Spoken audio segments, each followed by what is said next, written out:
Hello, divine creations, divine marvels, infinite consciousness, children of God. Thanks so much for dropping by. Um, so, here's the thing. I have been looking at Hinduism and Sanatana Dharma and Hindu philosophy. I think I started in 1992. And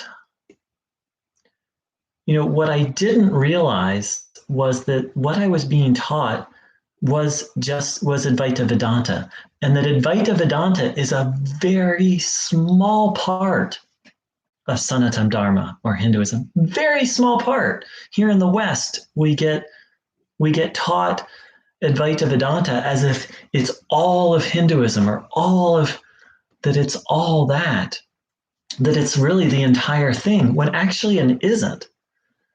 Advaita Vedanta, there are 6 main schools of Hinduism, and Vedanta is just one of those 6 schools. 3, 4, 5, 6. And then Advaita is just a sub-school. There's 3 main schools of Vedanta. There's actually like six or 7 significant schools of Vedanta, and there's 3 main ones, and Advaita is just one of them. So, to put it in perspective, here in the West, Christianity is the primary, and the main denominations are Catholicism, Orthodox, Protestant, and then I think they call it Revivalist is a 4th. So here in the West, we've got 4 primary schools of Christianity, and then underneath those are different sub-schools. And let's take Protestantism. Advaita Vedanta is kind of like, in the West, you could say it's kind of like being a Methodist or a Presbyterian. It's just one sub-school. Granted, now the difference is that it's a very significant sub-school, and Advaita Vedanta has had a profound impact on Hinduism and Sanatana Dharma. It's become one of the most popular or most influential schools of philosophy on Hinduism.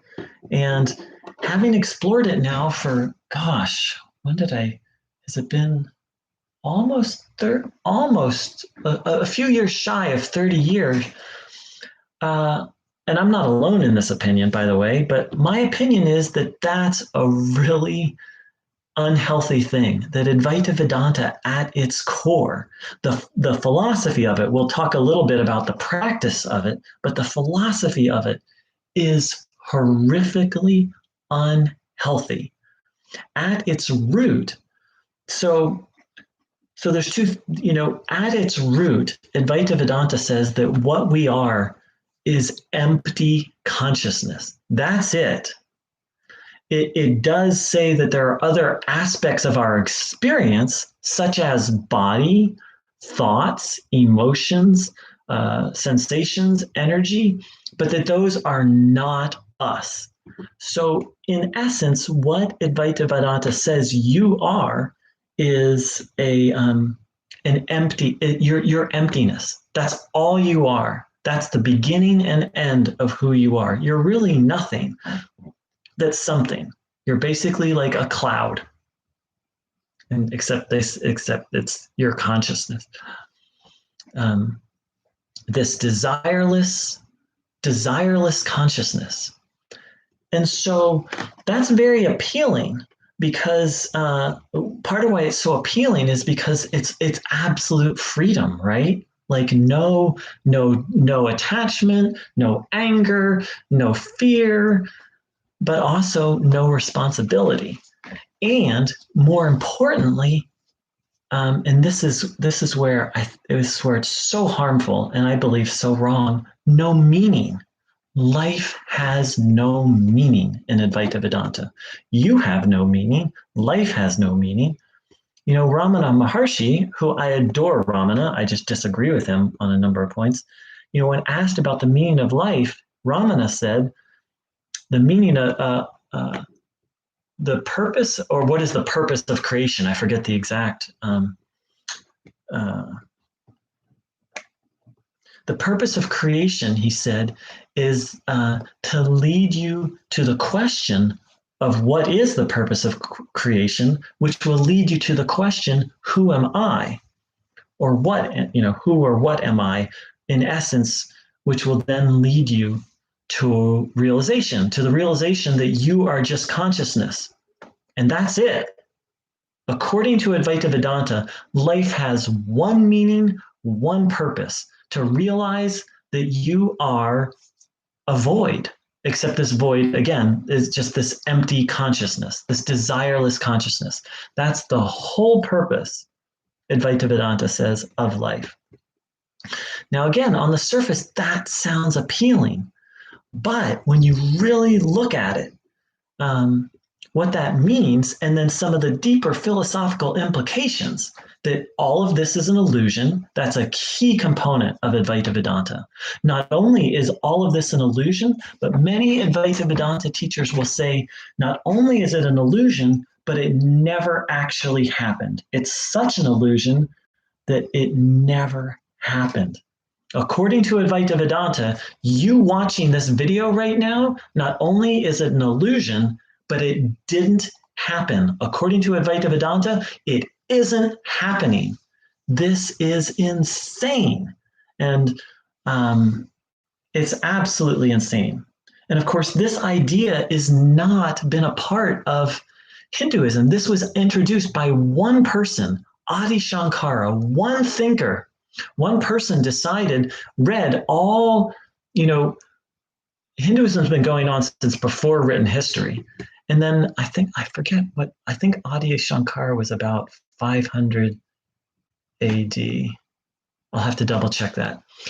So one guy, he reads over all the Hindu scriptures, specifically the Upanishads, the Bhagavad Gita, and the Brahma Sutra. Those are the ones he focused on. And he decides, what all these things are teaching is that the world is an illusion and it doesn't actually exist. So he interpreted those things in those ways, and then he founded the school of Advaita Vedanta. The idea that the creation was non-existent. There might have been one or two people before him who said that, but it was not a common idea of Hinduism or Sanatana Dharma. It started with one guy, and it has it's taken off since.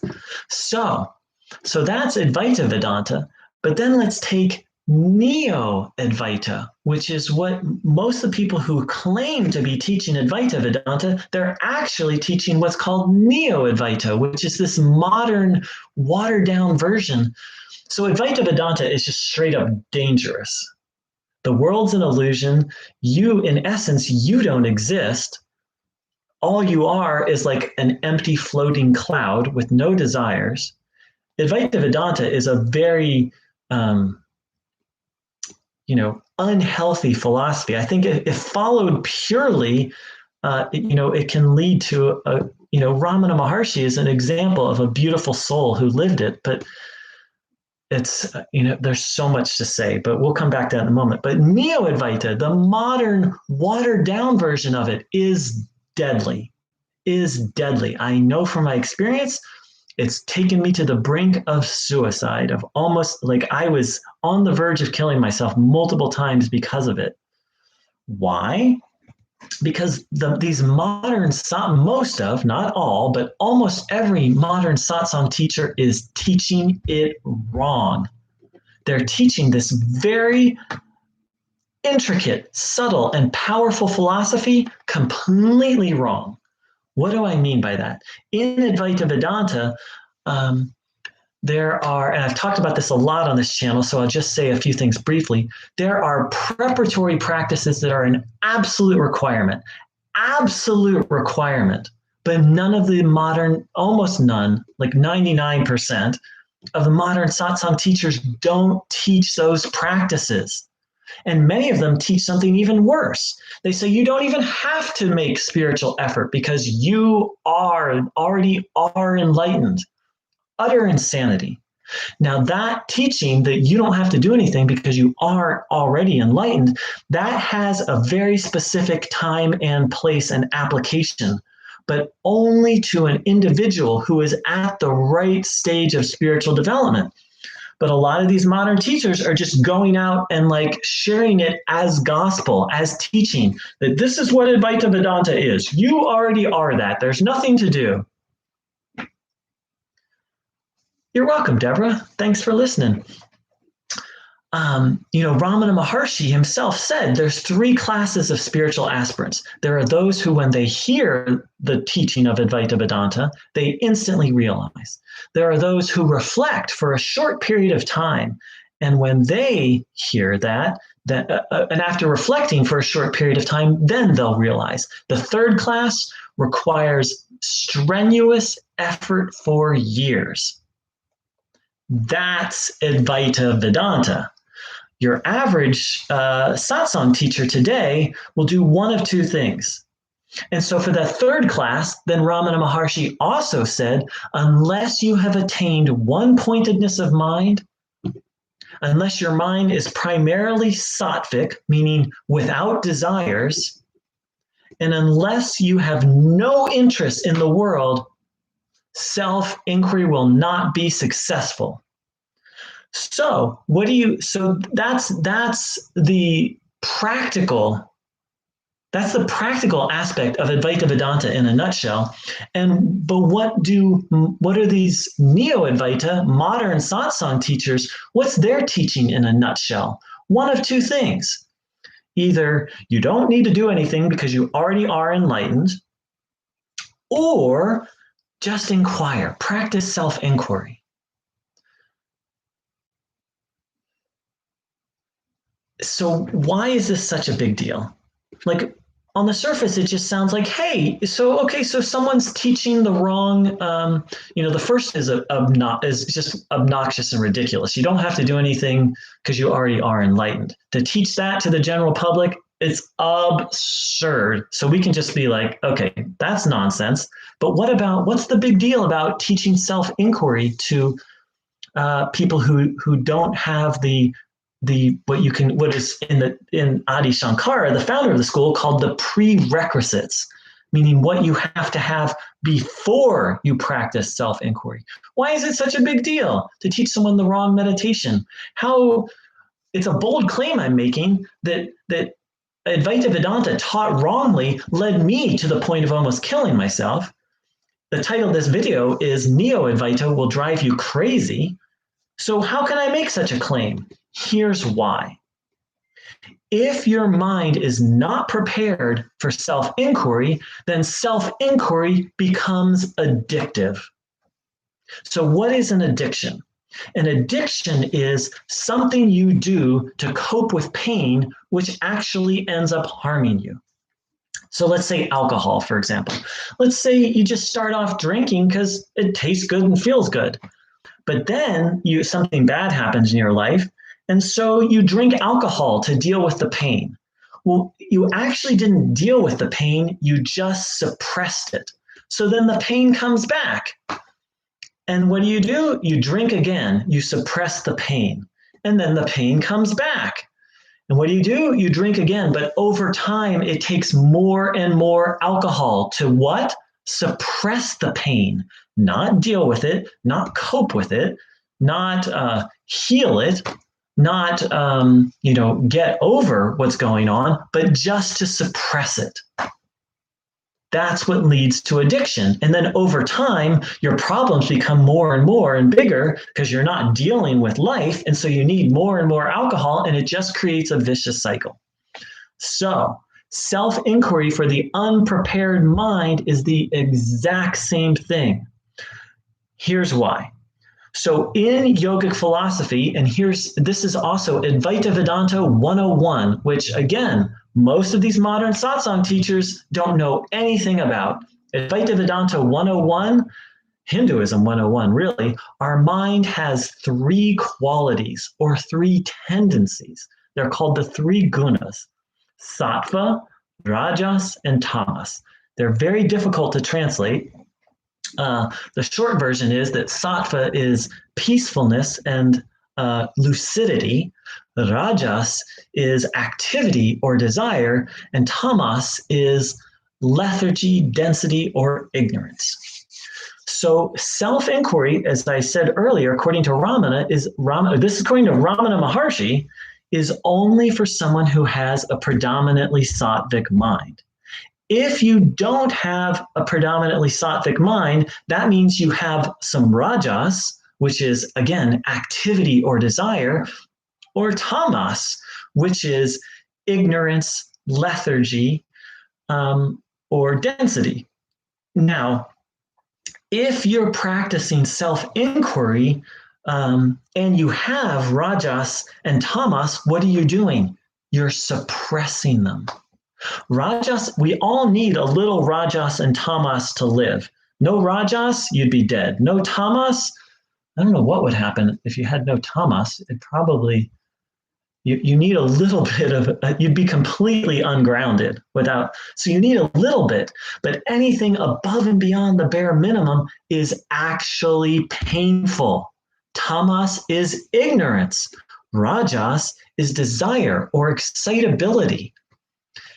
Now, so it's easy to see how ignorance or delusion would be painful, because in yogic philosophy, ignorance is actually disconnection from the self, disconnection from God. But why would excitability or desire be painful?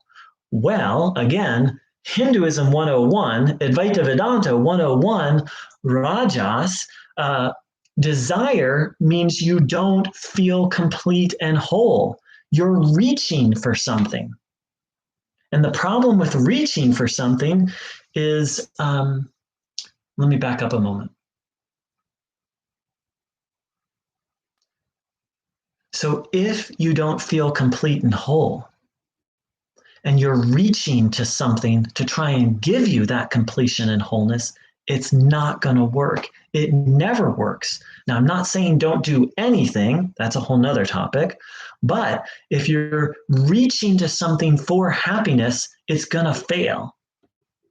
And not feeling complete and whole is stressful. That's why rajas, above and beyond the sort of what's needed to live, and rajas can also be directed. But that's another video. But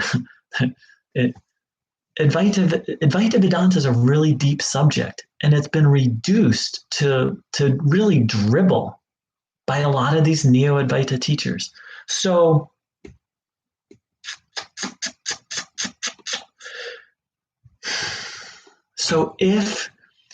here's the thing. Here's the essence of Advaita Vedanta, that you already are happy.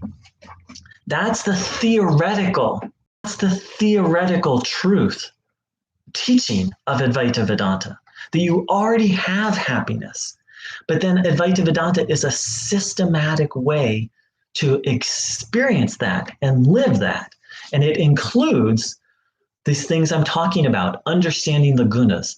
It actually includes karma yoga, which is then how to do activity without grabbing, because unless you're just going to sit and do nothing, you've got to do things. But if you do things with rajas guiding, then that means you're doing things based on desire. You're grabbing after life. You're trying to get happiness here and there, and that's going to cause suffering. The desire itself causes suffering, but then the activity of trying to find happiness causes suffering, because it never works, and it itself is just another form of addiction.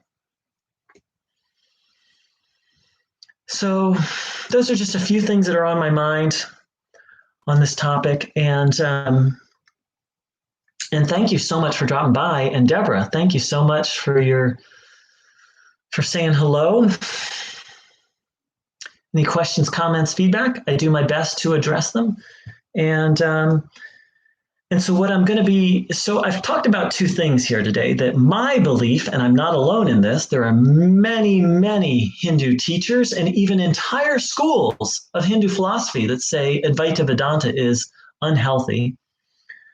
Look, if you want to pursue Advaita Vedanta, I wouldn't try and talk someone out of that, but I will argue and fight to my dying breath to talk you out of pursuing it in an unhealthy way, because it almost killed me, and it's led to so much suffering. I have a very dear friend who I know a lot of people that Advaita Vedanta has just practically really destroyed their life. Not only I've talked about this before, a very dear friend, but his brother had a full-on psychotic break. I know instances of people who have killed themselves. And because I'm also very passionate about addiction, and Advaita Vedanta practice, Neo-Advaita practice wrong, Advaita Vedanta practice wrong, taught wrong, it's the ultimate addiction. It's really, so far as I can come, and I have multiple other addictions, which I'm in recovery from. And I got to tell you, Advaita Vedanta practice wrongly, it's the ultimate drug, the ultimate addiction. So, so if you want to practice Advaita Vedanta, I will support you in that. But I will argue and fight to my dying breath against Neo-Advaita. It's so again, to back up, I think Advaita Vedanta, it has at its foundation some delusion, like utterly delusion and untruth. However, the practical aspect of it, yoga of the path of Advaita Vedanta, I believe that if practiced properly, it moves you in the right direction. But Neo-Advaita, it's a shit show. There's no other way about it, friends. It's a shit show. And so if you have questions or comments, I'm happy to support, and I'm going to be making other videos about the other schools of Vedanta, because Advaita is just one school of Vedanta. The essence of Vedanta is you are intimately connected to God always, and that God is everywhere and in everything. And then there's different schools of thought. Advaita Vedanta, in essence, says you are God, which I think is one of the most insane things I've ever heard. It's very different between saying you are God, you are the creator of the universe. That's what Advaita Vedanta, in essence, is saying. But, Vishishta Advaita, which means qualified non-duality, says that you are a part of God, that you are divine, that all of this is God, and that you are in essence one cell in the body of God. So if there's any way I can support anyone on this path, please let me know. And thank you so much to everyone who's watched this video. So I'm convinced that, the assertion, Advaita Vedanta's assertion that you are happiness isn't just Advaita Vedanta's, that's Vedanta's assertion that you already are that. And then Advaita Vedanta then takes that, Advaita takes that and then adds a couple things onto it that are not necessary, such as the world is unreal. And all you are, that's all that can be said about you, is that you are consciousness. And of course, Neo-Advaita then takes those unnecessary add-ons and just runs a fucking marathon with it, and a very destructive, unhealthy marathon. Thanks so much for joining in. Take care. Much love.